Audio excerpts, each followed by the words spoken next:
Mayweather versus Pacquiao. Get 10-1 on the fight not to go the distance. Register now at betway.com/boxing.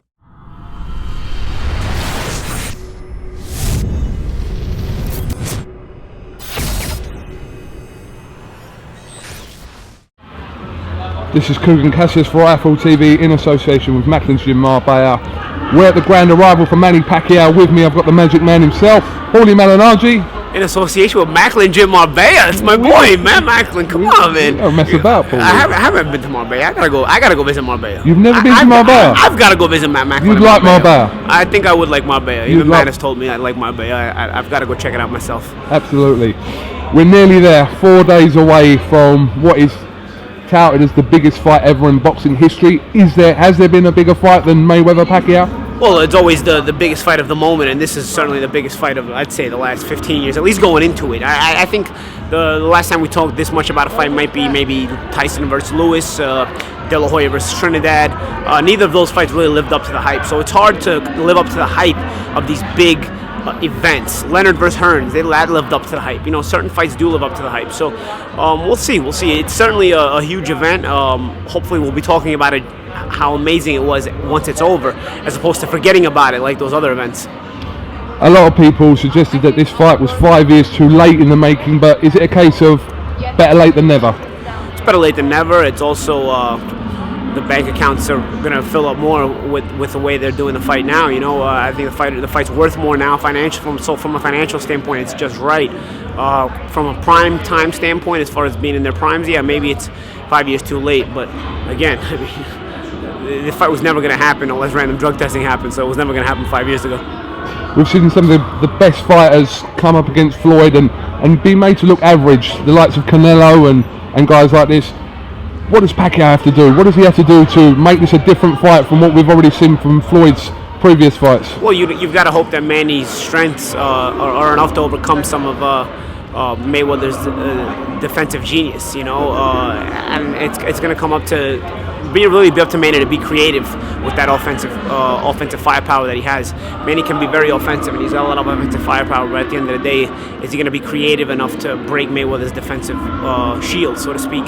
And that defensive shield turns into offense eventually. You know, there's counterpunching. There's eventually, once he shuts you down, he starts to lead more and more. So in order to not get caught up in that spider web that is Floyd Mayweather's style, you're going to have some early success, and you're going to have to give Mayweather something to think about. And so I think it's very important for Manny to get off to a good start. Otherwise, he's going to get more and more stuck in that quicksand. Ultimately, who are you backing May 2nd? I feel Mayweather wins the fight, but if there's a good fight, I think everybody walks home happy, gets entertained, and you know, you see it from there. But ultimately, I think Mayweather's got too much in the tank, too much variation, too much of an arsenal, and Manny's just not creative enough. He's got a great arsenal for what he does, but he's just not creative enough to deal with it. Do you believe that Mayweather will stop Pacquiao? I think he can. It depends on how much he wants to step on the gas late. I think Mayweather will take more and more control of this fight as the fight wears on, and so it'll be up to him to see how much he wants to step on the gas late in the fight once he has full control of it, and see if he can go for the stoppage or not.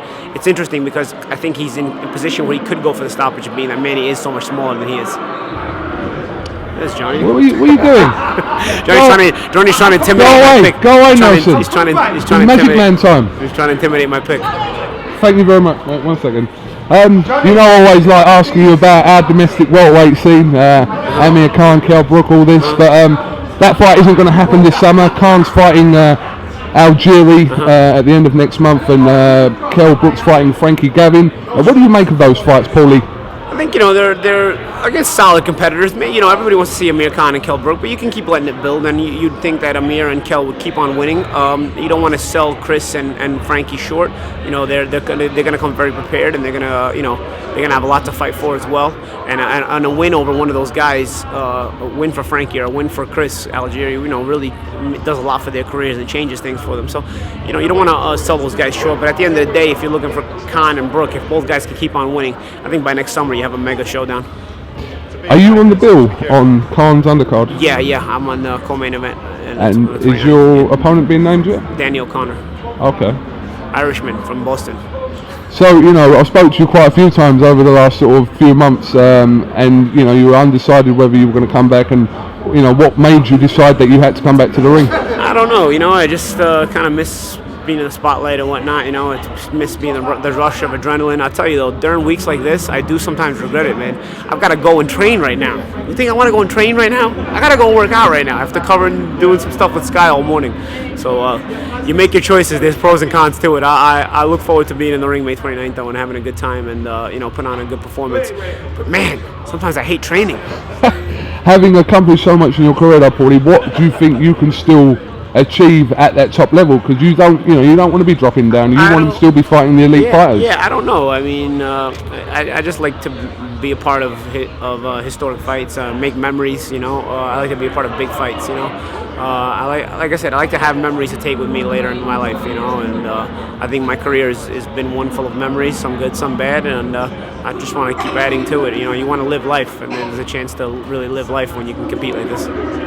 All right, well listen, Paulie, thanks for your time and best of luck on May the 29th. And thanks, Kugan. We'll hopefully catch up with you soon. Check me out on Twitter, guys, at Paul Malignaggi. The UK fans are always great. Don't forget to check out my podcast too, Play.it. All Absolutely. Right? Play.it. It's called Paul Malignaggi, from Brooklyn to the world. Thank you very much. Be entertained. Later.